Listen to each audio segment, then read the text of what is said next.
Okay, so every year, if we can get back to that, we always have Randy to do "Twas the Night Before Christmas," and then he goes and breaks the studio. So without any further ado, before anything else falls to the ground, are we all set to go? We got a beautiful background here to make this go, because this is a very seasonal, emotional thing. So, ladies and gentlemen, without any further ado, your honored member, Randy Hillier, and "Twas the Night Before Christmas." 'Twas the night before Christmas, when all through the house not a creature was stirring, not even a mouse. The stockings were hung by the chimney with care, in hopes that St. Nicholas soon would be there. The children were nestled all snug in their beds, while visions of sugar plums danced in their heads. And Mama in her kerchief, and I in my cap, had just settled our brains for a long winter's nap. When out on the lawn there arose such a clatter, I sprang from my bed to see what was the matter. Away to the window I flew like a flash, tore open the shutters, and threw up the sash. The moon on the breast of the new fallen snow gave a luster of midday to objects below. But what to my wondering eyes did appear but a miniature sleigh and 8 tiny reindeer, with a little old driver so lively and quick, I knew in a moment he must be St. Nick.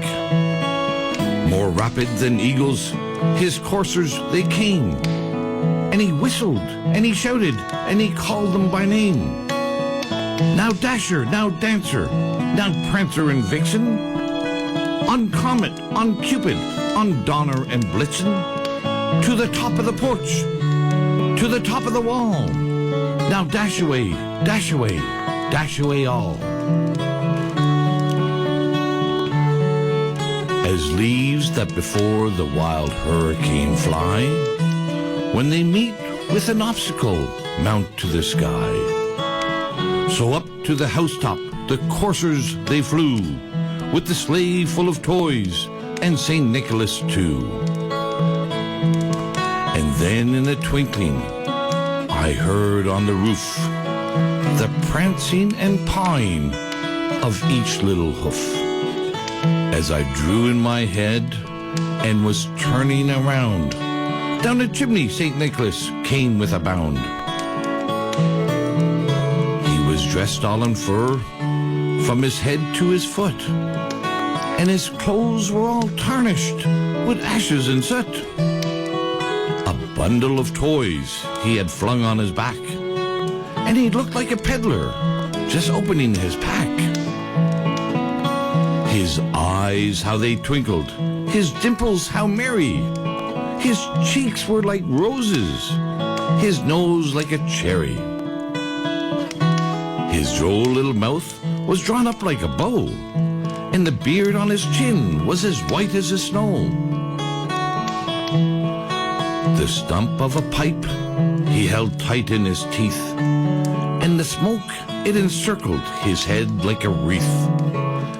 He had a broad face and a little round belly that shook when he laughed like a bowl full of jelly. He was chubby and plump, a right jolly old elf, and I laughed when I saw him in spite of myself. A wink of his eye and a twist of his head soon gave me to know I had nothing to dread. He spoke not a word, but went straight to his work, and filled all the stockings, then turned with a jerk. And laying his finger aside of his nose, and giving a nod, up the chimney he rose. He sprang to his sleigh, to his team gave a whistle, and away they all flew like the down of a thistle. But I heard him exclaim, as he drove out of sight, "Merry Christmas to all, and to all a good night.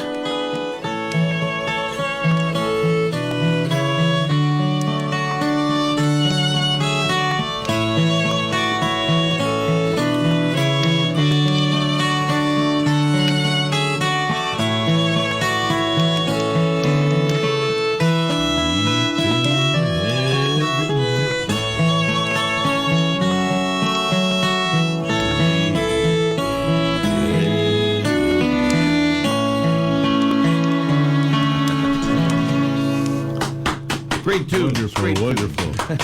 There you go. That should be recorded. I say that every year, that we should have that recorded. One year we will. Yeah. Well, you can Brady on the clock today, so. Well, yeah.